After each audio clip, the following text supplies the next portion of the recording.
Okay, guys, I'm here today with Mikey Musumeci. Huge honor for me. Guys, Mike is the most successful American Jiu-Jitsu fighter in the world. He has won like 3 world titles as a black belt in the adult division. And today he's going to tell us here how to learn Jiu-Jitsu as a brown belt. So, Mike, when you look backwards to your brown belt times, what do you remember from it? What were the main things that brought you to where you are today? Okay, so when you get to brown belt, now in IBJJF, as a gi competitor, in IBJJF, when you get to brown belt, now you can start doing knee bars, toe holds, certain leg locks, right, that you weren't allowed to do as a lower belt.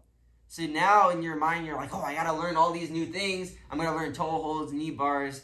When I was a lower belt, all the higher belts that I trained with were already attacking toe holds and knee bars on me. So I already knew how to defend them, you know. But I was never really practicing them myself because how I trained was just focusing on the competition. I'm going to do what I can do in a tournament, right? Yep.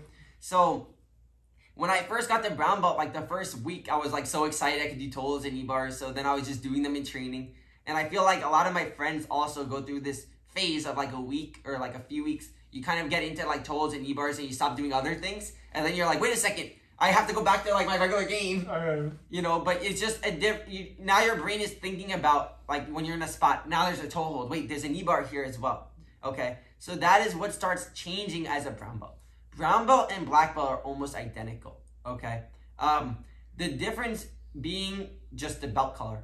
Brown belt, the level of jiu-jitsu is very similar to black belt. It's not the same level, of course, because they're seasoned competitors like the legends are in black belt, right?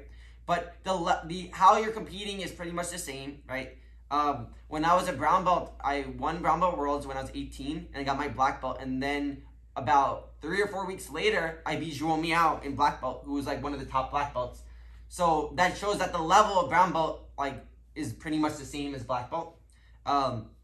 It's just like I said, the only thing that varies is some of the tougher guys are gonna be in black belt, of course. And now you're in you're almost in the major leagues. You're like, in baseball, you're in AAA, right? That's like the thing right before the major leagues, I believe. I haven't watched baseball in a while, but pretty sure AAA is. And you're right about to get to the major leagues. So now is the time now you pretty much know everything that you're doing. Like, blue belt was the belt of identification. Purple belt, you're building your system. Brown belt, you're just fine-tuning your system. Now you should really understand the game that you're playing, okay? I've seen a lot of the best athletes stay purple belt like 2 years, 3 years, and they do that because once you hit brown belt, you're really like a black belt, you know, as a competitor, of course. So this is the belt that you really should have your game pretty sound, right? The hardest belts are blue and black, but right now is where your game is pretty much developed. You have more systems. But now you're incorporating leg locks into this, right? You're incorporating toe holds, knee bars. You're seeing them now in different spots. You should be understanding how to defend leg locks. In my series, I teach an instructional Berimbau System Part 4, and I teach how to defend the toe holds, knee bars, and everything, and using that to take the back. So now you're already thinking about how I could expose submissions when a person attacks a leg lock on me. How could I keep my feet in certain places, right? So that's so important when you're a brown belt. It's just a different thing. Now your brain is just thinking about more parts of jiu-jitsu, right? Yep. I think that's the biggest thing. Man, that's all. So, Mike, just to summarize. So, white belt, you build your foundation.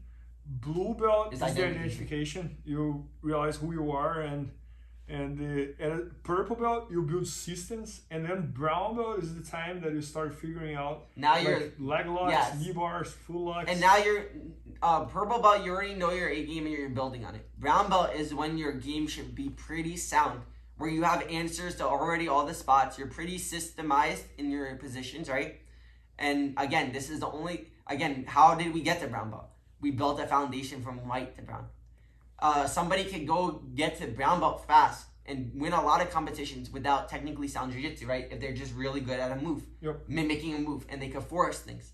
But if you're technically sound, getting to brown belt, your jiu-jitsu should be perfect already. Like, it's never perfect jiu-jitsu, but you should have such a great foundation at this point.